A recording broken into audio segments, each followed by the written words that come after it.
Hello and welcome everyone to the next installment of my solo playthrough of the Barbarossa campaign from Campaign Book 1 of Memoir 44. We've reached the first battle of the Northern Front, Raseiniai. I hope I'm pronouncing that more or less correctly. I've played two battles of the of Army Group Center, so to speak. And after two battles, you have to move on to one of the other fronts, and which could be either north or south, and I just chose to follow the order in the book, which goes to Army Group North first. So this is the first scenario there. I still do have to make the reserve rolls, and I suppose, as the rule book doesn't say otherwise, that victory rolls don't carry over from one of the army groups to the other. So I'm assuming you just start on zero again, so to speak. So you just roll two victory die rolls after the battle, and for the next one, that is, and for the winner you roll one more. But so the fact that the Germans won the first two battles that took place in the central parts of the front will only come into effect when you start playing the third battle of Army Group Center.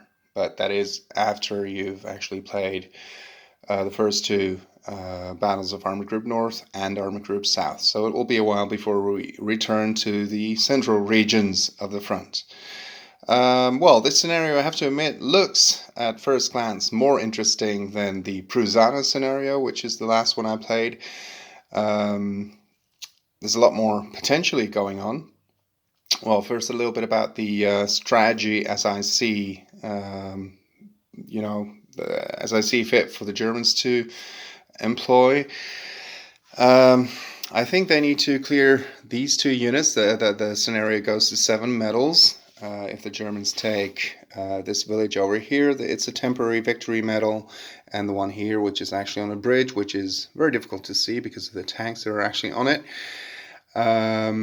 That is another temporary victory medal for the Germans, and this is one, the town of Raseiniai itself, which is one for the Russians. Well, for the Germans, I think they need to capture a number of medals before the Russians can get the T-34s and KV-1s into play, which is basically all the Russian armor here.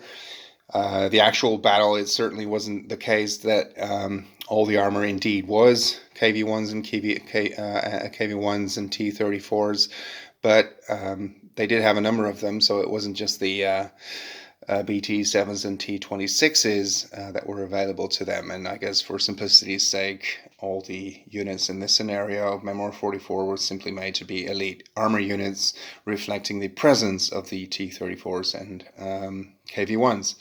So as you can see, before these KV-1s can actually really start making a difference, they will have to spend one turn to get into the woods, another one to get into the second woods, and only then can they move out to, because of the blitz rules. So it will take 3 turns, effectively 3 activations, before they can actually start having an impact on the battlefield on this right section of the front from the Soviets' perspective. So therefore, if the Germans, and again I haven't rolled for the reserves yet, the Germans have allocated 2 reserve tokens to the Northern Front and the Russians 5. But I do think it might be worthwhile for the Germans to actually use one here if they could get another armor or especially artillery more or less over here and really wipe out these 2 units and get some medals before these units can start making an impact. That will really help them. To some extent, the same thing is true here.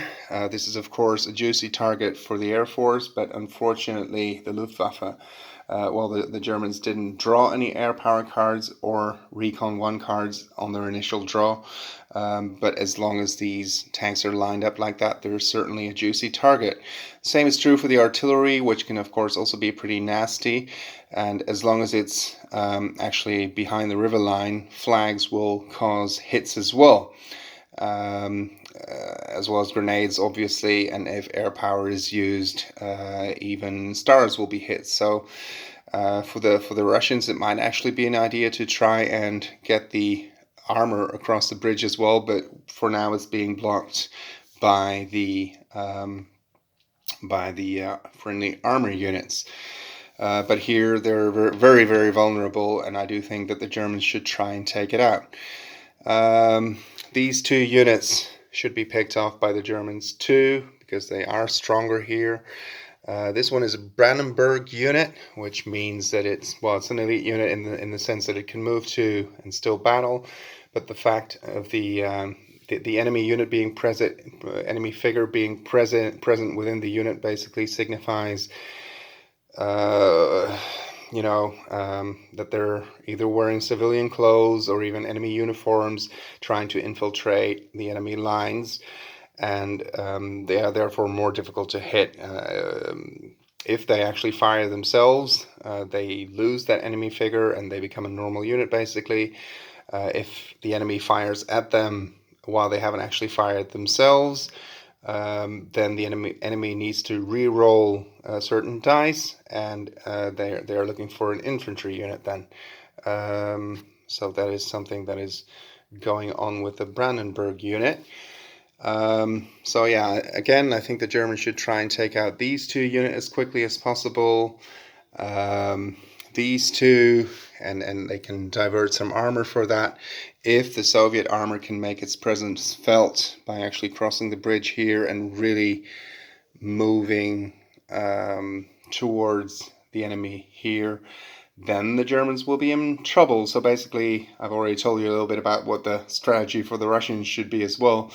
Try and get the artillery across, as well as the armor across the river here. Here they are partially already across the river, but I guess they should move into this, into these woods hexes with some additional cover and everything, and then the Germans could be in big trouble. I think they really need to act quickly in this scenario, or otherwise, I think they're doomed.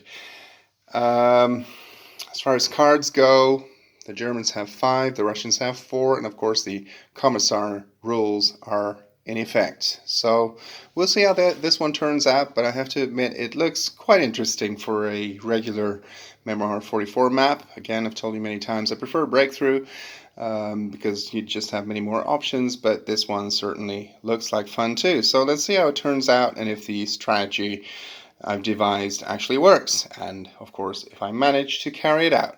Thank you for watching.